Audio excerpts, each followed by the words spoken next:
My name is Mike Matthews. This is a show called Mike's Daily Podcast, and it is the longest running self-produced daily podcast on planet Earth by a guy named Mike, and it's FF episode 3015. So podcasts has become quite a thing. I started way before everybody else. All these youngins started, and you know, the youngins, they put a camera on themselves, and people love to see young people. They're all entranced with the youth culture. That's how it's always been. You go watch Gidget. Go get you some TV, some old TV show, some old VHS and whatnot, and find you the television show Gidget, which features Sally Field.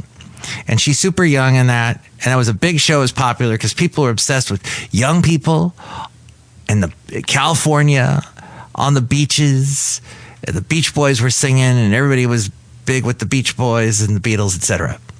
Ooh, we talk a little bit about some interesting British band that I was a big fan of, other than the Beatles, coming up a little bit later on the show. But the thing is, they put the camera on. So originally podcasts were just audio. And the whole thing of, oh, he's got a face for radio was a big joke. I may have heard that said about me once or twice. And that is, okay, radio stations, we don't have cameras. It's just a microphone. We talk on the air and we play music, and you like that. And radio's lasted forever, and people must like it. So podcasts took radio to the next step, but you can listen to it whenever you want, and anybody can do it. It's easy to do. It's gotten easier and easier and easier. And then people said, oh, cameras, they're on our phones. We can video ourselves. And cameras got cheaper and cheaper. And then YouTube said, ooh, we like all these people watching and listening to podcasts. So if you do a podcast, make sure to do a video, and we'll have it on our channel, and you'll get lots of views and make a little bit of money from us. Just a little. I don't think YouTube is not that. I don't think YouTube's so generous with the money they dole out. Not that I've gotten any. Netflix, however, wants to get on this that YouTube has. They're considering video podcasts. They're exploring the idea of video podcasts to keep its audience engaged. The company has been discussing with the talent agents about hosting a talk-based video show. Sorry, I just put myself to sleep saying that last sentence. Well, there have been previous doubts about this format, believe it or not. Yours truly still has those doubts. This move could provide Netflix with low-cost content compared to the high cost of producing scripted and unscripted shows. It's the same reason why reality TV shows got big back in the 90s and O's. Yes, Netflix considers adding podcasts because they're cheaper than quality films. They spend a lot of money on things like Squid Games and Stranger Things. So they are saying that they're tapping podcasting talent to host a talk-based video show after previously expressing skepticism that the format could work on that platform. Netflix is not exactly synonymous with prestige content. The company produces a couple of blockbuster movies annually that win Oscars, but the bulk of its content is low-budget, largely forgettable fare. Even Netflix acknowledges its movies are bad. Its entry into live streaming, including with the WWE matches, gives it a consistent stream of material that does not cost hundreds of millions of dollars to produce. And that was from the people over there at Gizmodo.com. Well, this podcast is an absolute joy to produce, and I'm happy to bring it to you now, as you are happy to walk into Café Anyway with me. Hey, let me get the door for you. You're welcome. Café Anyway. Welcome to Café Anyway. It's Mike's Daily Podcast. 3015, and Mike Matthews here at Café Anyway, somewhere in Podcastro Valley, the last place on earth. Mike's Daily Podcast. In the land of Ameritopica. If your name is Allie, I'd like to say to you, thanks for listening to the show. The last show is called Savvy, and I have this thing in my song where I get stuck. And it sounds so wrong, but it's done. The podcast song is done for today.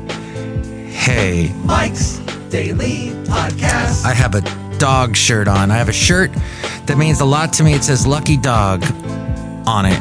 Mike's And it actually Daily came from a record label Podcast. that used to have Willie Nelson on it. Yeah. Let's think of Willie Nelson. I don't know if by the time you hear this, if he's still with us. I hope he's with us for a long time. He's been on this earth a long time already, but he's just a great national treasure and so much fun. So I have just a few podcasts left, and then I am in a plane. Speaking of Willie and Texas, I know he's gone to Texas many a time. He was at the big Democratic, what was that? Was that a convention? No. It was a big rally that they held towards the end of Kamala's campaign, and Beyonce was there. Remember that? And it was in Texas, and well, gosh. So Kamala didn't win, but Beyonce sure won during the Grammys, and that album that featured that song, Texas Hold, or This Ain't No Texas, Ain't No Hold'em, whatever song, that won Grammy of the Year. So way to go to her. You win some, you lose some. But Willie is not anywhere else in this. Oh, I'm going to Texas is what I was thinking. That's why I brought it up. And I'm going there. I'm going to Dallas. And there's a great song by Alan Jackson called Dallas that kind of makes me cry. As much as I listened to way too much Alan Jackson in the 90s. And that's because I worked at a radio station called K-Hay, and we played Alan Jackson every single song he released. We would play. And here's today's podcast picture. And it all really started with Chattahoochee. Way down yonder in the Chattahoochee.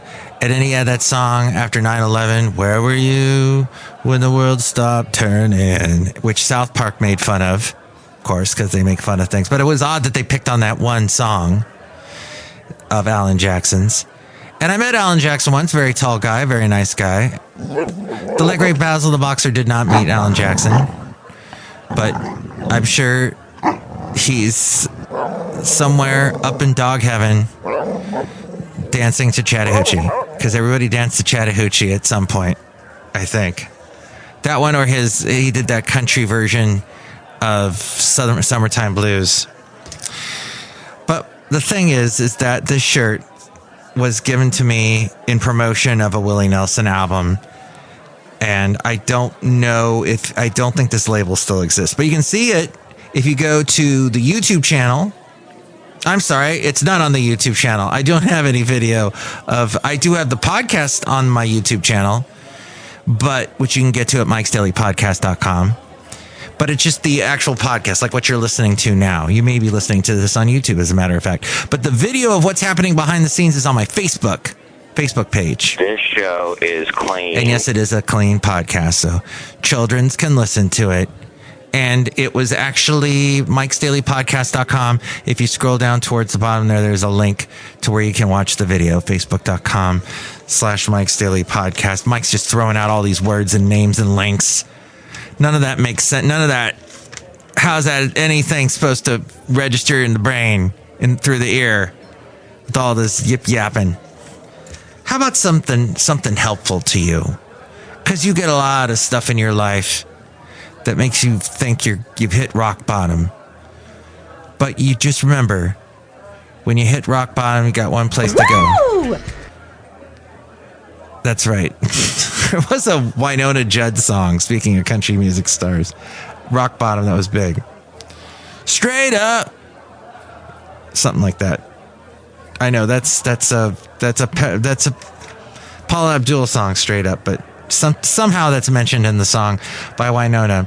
So when things go really wrong, what can you do?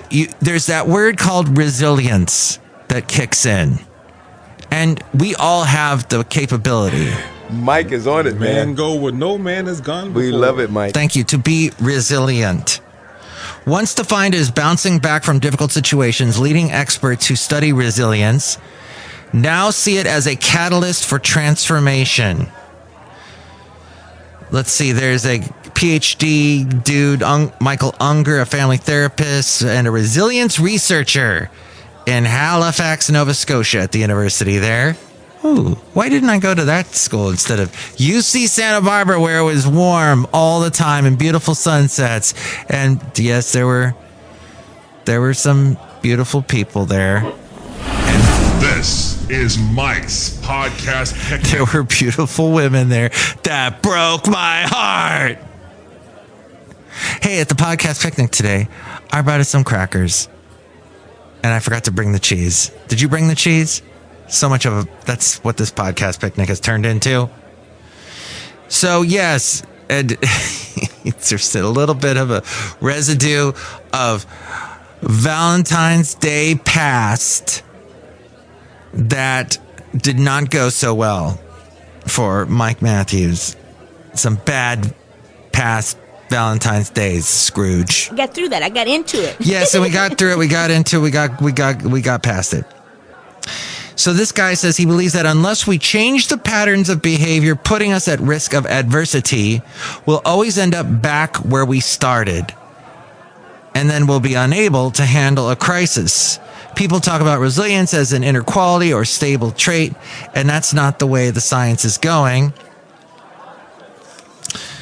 And he says that if we say you're bouncing back, the idea is that somehow you're returning to normal, but nobody ever goes back to the same normal.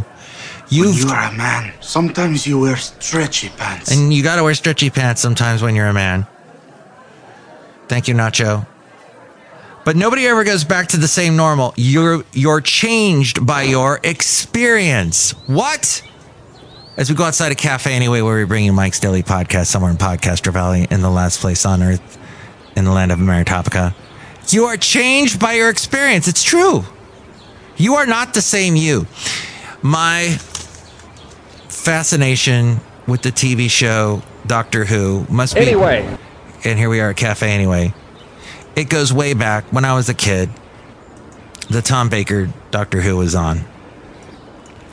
But Matt Smith had a great closing line for when he was on, he was the Doctor. He said something about, and I wonder if I can find that up. Let's see. He says, we all change. Like they got an area where you can get specialty burgers. They got an area where you can get chicken. They got an area where you can get all this food. And you've never seen anything like it in your life. Thanks, Tom. Talking about Café Anyway. Got everything here. Okay.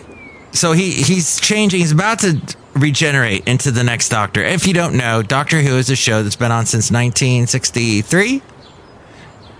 63, yeah. And in it, since the Doctor, who is a time traveler, people get stuck on stupid. You know what I mean? Who is not, well, sometimes he's around stupid people. He's not a very stupid person, though. He's a pretty smart guy, alien, and he's, got a great intelligence, very clever, and he travels through time and space, and he's what they call a Time Lord. But we found out in recent years, we don't know what he is. They redid the whole backstory. They changed everything about his origin story. All of a sudden, one of the writers, even though the show has been on since 63. But in that time, you can't have the same actor playing the same character, the Doctor, all those years. So what they did was when the actor wanted to leave, they would regenerate. They would die, but then... You will travel into the incredible universe. In the incredible universe, as he traveled, he would then become another Doctor, another actor. And Matt Smith, he became the Doctor after David Tennant. And then after Matt Smith regenerated, he regenerated into Peter Capaldi, who is related to that other Capaldi guy that sings, and you hear his song 80 million times a day on the radio. Something that Louis Capaldi. I know you better someone you love. And the other one, before you go. Gosh, radio. That's why radio has gone into the off the cliff. I have a microphone and you don't. So you will listen to every word I have to say. That's my rant on commercial radio. Because they play that same song over and over. Come on. I understand as a radio station, you want people to listen to you, so you play the hits. How can that song... Yeah, okay, it probably made it to number one when it was pop, but it does not. It's what's the word when they talk about movies that don't fit? They don't age well. That's it. That song has not aged well. Take it out. Move it out. It was probably a big surprise when people first heard it and went, "Oh wow, what a voice! Oh, he's singing with so much emotion." Oh, but they've heard it so many times they can't still. Plus, it's a dirge. It brings everything to a stop. It doesn't magnify the fun. It brings everything to a complete stop. So if I'm trying to get through my day and I'm listening to a little bit of music in the background, how is that song going to make my life any better? So that guy is related to Peter Capaldi, one of the doctors. But Matt Smith, before he regenerates into Peter Capaldi, says, "It all just disappears, doesn't it? Everything you are, gone in a moment, like breath on a mirror." I love that! I love that! That is so true. Breath on a mirror. They could not find a better analogy than that. Whoever wrote that, it might have been Stephen Moffat. He's written some recent episodes of Doctor Who. He, or whoever it was, just nailed it. Oh, and they got a lot of those in Doctor Who. So Matt Smith continues. "Any moment now, he's a-comin', the Doctor. And I will always be. But times change, and so must I. We all change when you think about it. We are all different people, all through our lives, and that's okay. That's good. You gotta keep moving so long as you remember all the people that you used to be. I will not forget one line of this. Not one day, I swear. I will always remember when the Doctor was me." Aww, that was such a great ending. And then Peter Capaldi's ending, oh my gosh. I can't find that right now, but his ending was... I think he said something like, "Okay, Doctor, I let you go." And that's when he turned it... It's like a Walmart-sized convenience store and gas pumps. Oh. Wow. There's probably 150 gas pumps at Buc-ee's. Whoa. Oh, he's talking about Buc-ee's. They're monstrous. They're monstrous. Bigger than You go than in... Costco. They're massive. They're world famous. I have got to get to a Buc-ee's when I go to Texas. I gotta go. There's none in California. We are Buc-ee's deprived in California. I gotta see it. I've seen them on YouTube constantly. I gotta go to one. Make it happen. Okay, I feel better now. Pretty much. Oh, so that's interesting. So Stephen Moffat, when he wrote the final words for Matt Smith as the Doctor, he said that that was planned out, but with Peter Capaldi, it was far less planned. And so he says, "I'm never quite sure that you should ever do that." Reflecting on the set of the festive episode, you can fall in love with a line and a crowbar a whole scene around it. Sometimes it's better to just find it in the moment. Oh, is what he's saying. When we approached filming Peter's last moments as the Doctor, which were done at the end of the shoot, we did talk about how exactly he should meet his end. We were both very pleased. And by the way, Stephen Moffat's got as does Peter Capaldi, has a Scottish accent. We were both very pleased with that final section of the script already. But as we went through piece by piece, we thought... No, he didn't talk like that. He talks very quickly, so you barely detect this Scottish accent. But as we went through piece by piece, we thought there were ways to improve it. So I'd be banging out new pages each night for us to discuss on set each day. That was so enjoyable and exciting to do, to really feel that we were getting his send off right. That in a way, it took whatever emotions we were both having about leaving and put them on screen where they belong. And so, here it goes with what Peter Capaldi said. And in it was interesting. He's talking to the next doctor that is about to appear. So you don't see the next doctor yet, but he knows the next doctor is coming, which ended up being Jodie Whittaker, the first female Doctor Who that we saw on television. Although supposedly the Rogue Doctor, played by, I think her name is Jan something Martin. We find out later that chronologically in the fictional universe of Doctor Who, she existed before Jodie Whittaker did. So let's see. He says, always try to be never be cruel.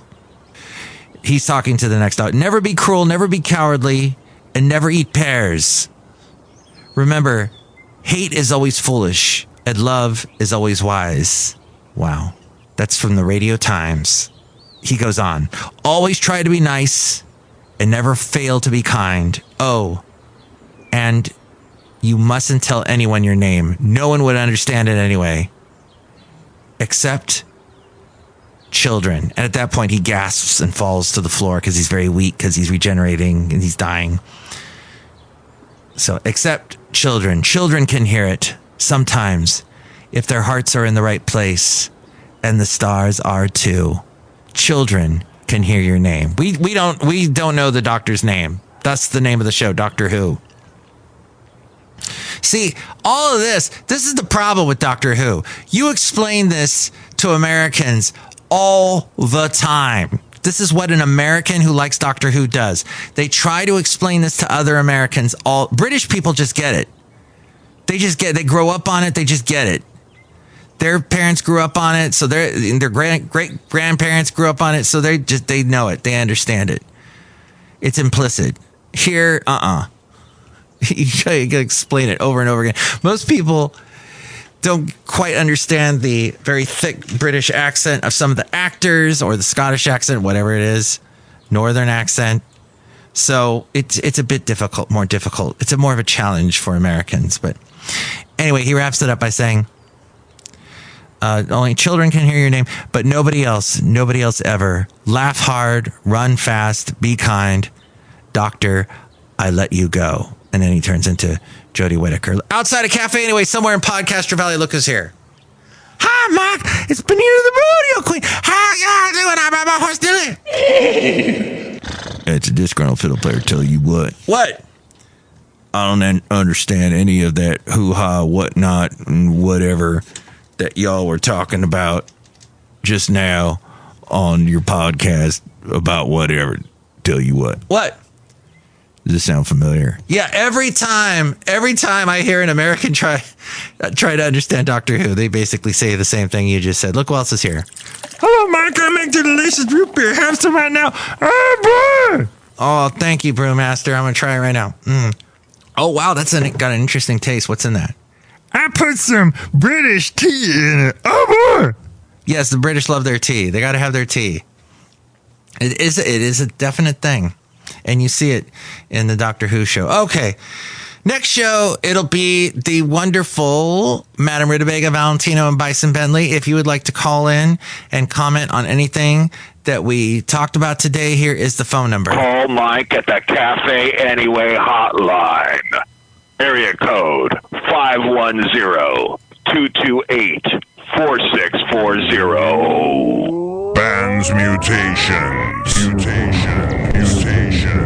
All right, and because we were just talking about the British, and I love so many bands that came from is it called the Emerald Isles? The very big landmass that let's throw Scotland and Ireland into it, although they might get really mad and say, no, don't include us because we hate the British, etc. There's all kinds of inner strife and turmoil, etc. But I love the band Asia that featured a lot of members that came from England. MTV News. You hear it first. And they had a lot of videos. Well, they had, I'd say 3 or 4 major videos that were seen often on MTV, including the song, It Was the Heat of the Moment, telling me what my heart meant. So Asia Featured John Wetton. He had been in a band called King Crimson, and they got a bunch of interesting, crazy 70s rock stuff that you can try out and see if you like it. It's very raw and a little bit of synthesizer here and there. It also featured Jeffrey Downs, who had been in the Buggles with Video Killed the Radio Star. He had also been in the band Yes for a while, and he actually no, he did not produce the guy he was in the band The Buggles with, Trevor Horn. He produced the big Yes album that had Owner of a Lonely Heart. And there's a very funny video of Trevor Horn talking about how why there's like certain sound effects in that song, like a gunshot is supposed to be him shooting the eagle out of the sky that John Anderson's singing about in that song. See it now, the eagle in the sky, how it doesn't want to be lonely. Move yourself. He's dancing. Something like that. Miss Piggy singing Yes. And finally, there was a guy from, Emerson, Lake and Palmer. You had Carl Palmer, the drummer. Emerson, Lake and Palmer, looked them up. Some interesting stuff that also included early Moog synthesizer rock stuff. And Steve Howe was the amazing guitarist who was in Yes before Trevor Rabin was in, and he just an amazing guitarist. Oh, the stuff he does. And he's been in some other bands like GTR. My Little Band's Mutations for you too. I'm going to stop. GTR was produced by Jeffrey Downs, the keyboardist. And oh my gosh, this could go on and on and on. But I'll end it right there. And with all things having to do with Mike's Daily Podcast, we go to the mainframe and hear from A-Frame. Thank you so much for listening. Mike's Daily Podcast is written and produced and performed by Mike Matthews. His podcast is super easy to find. Download or listen to his show and read his blog at mikesdailypodcast.com. Email Mike now at mikesdailypodcast@gmail.com. See you tomorrow. Bye.